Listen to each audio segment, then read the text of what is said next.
তো বন্ধুরা, আজকে তোমাদের সামনে হাজির হয়েছি দশম শ্রেণীর বাংলা কিছু এক্সক্লুসিভ এমসিকিউ কোশ্চেন নিয়ে। আর কিছুক্ষণের মধ্যে অনেক স্কুলে পরীক্ষা আরম্ভ হচ্ছে। পশ্চিমবঙ্গে যে কটা মধ্যশিক্ষা পর্ষদ পরিচালিত স্কুল আছে, তো কিছু স্কুলে পরীক্ষা ইতিমধ্যে একটা দুটো স্কুলে শুরু হয়েছে।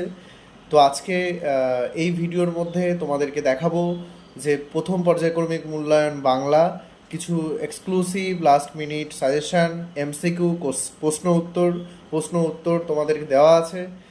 তোমরা জানো যে এমসিকিউ এর সাজেশন বলে কিছু হয় না, তবে বিভিন্ন প্রকাশনীর প্রশ্ন উত্তর টেস্ট পেপার বিগত বছরগুলির যে সাফল্য পেয়েছে, তো সেই প্রশ্নগুলি বিশ্লেষণ করে বেছে বেছে এই প্রশ্নগুলি তৈরি করা হয়েছে।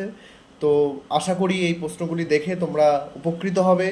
এছাড়াও এমসিকিউ কিন্তু বইয়ের যে কোনো লাইন থেকে আসতে পারে, তবে এই প্রশ্নগুলো বিশ্লেষণ করেই করা হয়েছে। অতি গুরুত্বপূর্ণ প্রশ্ন, বিভিন্ন স্কুলে এই প্রশ্নের মধ্যে পরীক্ষা আসার সম্ভাবনা অনেক বেশি।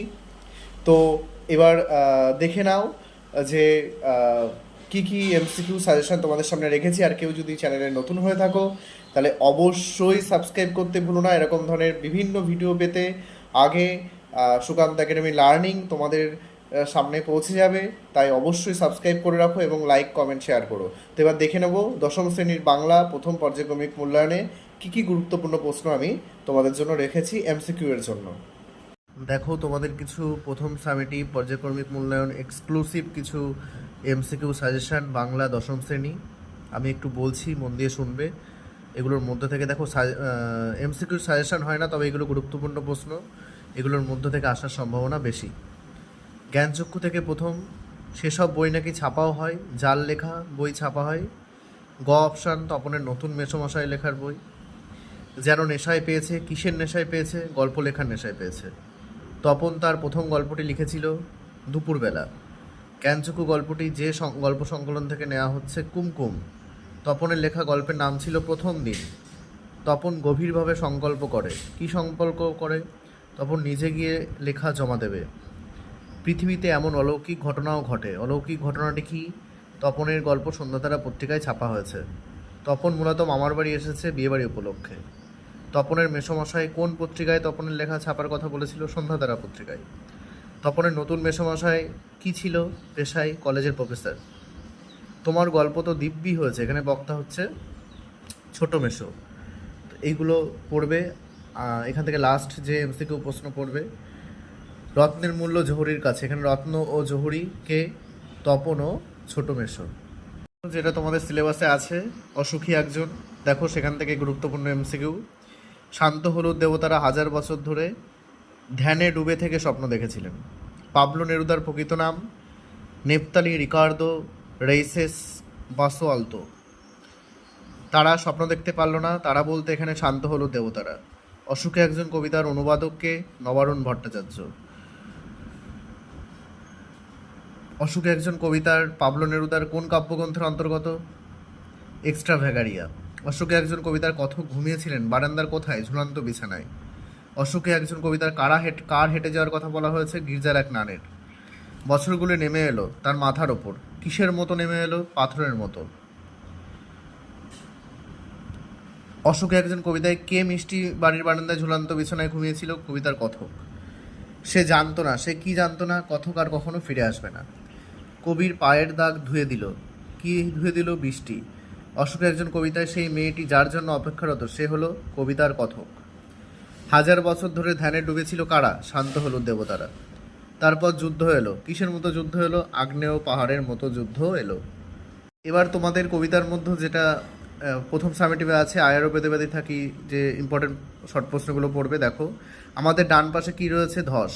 ছড়ানো রয়েছে কাছে দূরে। কি ছড়ানো রয়েছে? আমাদের শিশুদের সব। আয়ারও বেঁধে বেঁধে থাকি কবিতাটি কোন কাব্যগ্রন্থ থেকে নেওয়া হয়েছে? জলই পাষাণ হয়ে আছে। আমাদের পায়ে পায়ে রয়েছে। কি রয়েছে আমাদের পায়ে পায়ে? হিমানির বাঁধ।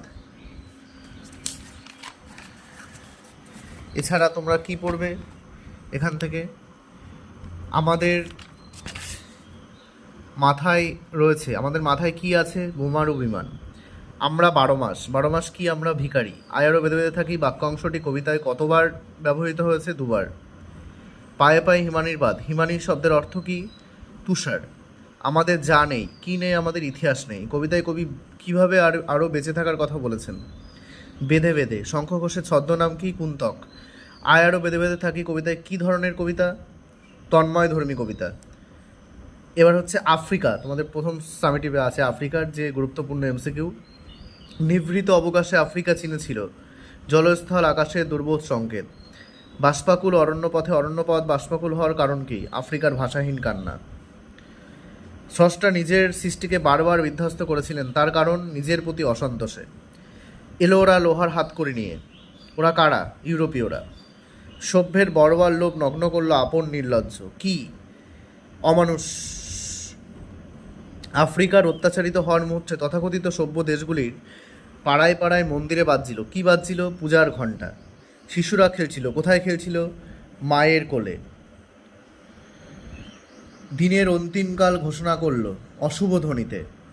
দাঁড়াও ওই মানহারা মানবীর দ্বারে। মানহারা মানবীকে? আফ্রিকা। ক্ষমা করো। কে ক্ষমা করবে? আফ্রিকা। সভ্যতার শেষ পুণ্যবাণী হলো ক্ষমা করো। এই ফার্স্ট সামেটিভে প্রবন্ধ একটাই আছে, হারিয়ে যাওয়া কারিকলম। সেখান থেকে যে গুরুত্বপূর্ণ এমসিকিউগুলো পড়বে। বাঙালি সাংবাদিকদের বাবু কুইল ড্রাইভার্স বলেছিলেন কে? Lord Curzon. বাংলা প্রবাদটি হলো কালি নেই কলম নেই বলে আমি মুন্সি। স্টাইলাস আসলে কি? ব্রোঞ্জের শলাকা। সিজার কলম দিয়ে আঘাত করেছিল কাকে? কাসকাকে। এটা অপশানটা ভুল লেখা আছে, এটা হবে কাসকাকে। লেখার পাত মানে ঘদা কাসকা, কাসকাকে হবে এটা অপশন। লেখার পাত বলতে বোঝানো হয়ে থাকে শাল পাতাকে। কুইল হলো খাগের কলম। যার কলম ছিল পায়ের মোজায় গোজা, কার? জনৈক দারোগাবাবুর। কায়স্থ আর রাজপুত চেনা যায় যথাক্রমে কলমে ও গোফে। 19 শতকে 32,000 অক্ষর লেখার জন্য দেওয়া হতো 12 আনা। কালির অক্ষর নেই কো পেটে, চণ্ডী পড়েন কোথায়? কালীঘাটে। আদিতে ফাউন্টেন পেনের নাম কি ছিল? Reservoir pen.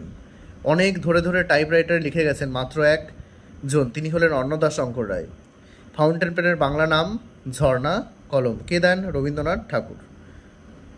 তো বন্ধুরা, এত সময় তোমরা দেখলে দশম শ্রেণীর বাংলা প্রথম পর্যায়ক্রমিক মূল্যায়নের যে লাস্ট মিনিট সাজেশন এমসিকিউ প্রশ্ন উত্তর। আশা করি ভিডিওটা তোমরা স্কিপ না করে দেখেছো, পুরোটা দেখেছো। তোমরা এতে উপকৃত হবে। আশা করি আসন্ন পরীক্ষায় তোমরা সফল হবে এবং যার যা প্রিপারেশান নেওয়া আছে সেই অনুযায়ী তোমরা ভালোভাবে পরীক্ষা দিতে পারবে।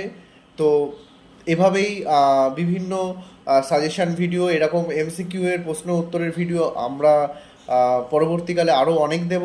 তো এগুলো কিন্তু মূলত প্রথম পর্যায়ক্রমিক মূল্যায়ন বা টেস্ট পরীক্ষা বা চূড়ান্ত মাধ্যমিক পরীক্ষার জন্য প্রশ্নগুলো অতি গুরুত্বপূর্ণ। তোমরা ভালোভাবে প্র্যাকটিস করবে এবং সবাইকে প্রথম পর্যায়ক্রমিক মূল্যায়নের জন্য শুভেচ্ছা রইল। এরকম ভিডিও আরও পেতে চ্যানেলটি সাবস্ক্রাইব, লাইক করো এবং পাশে থেকো।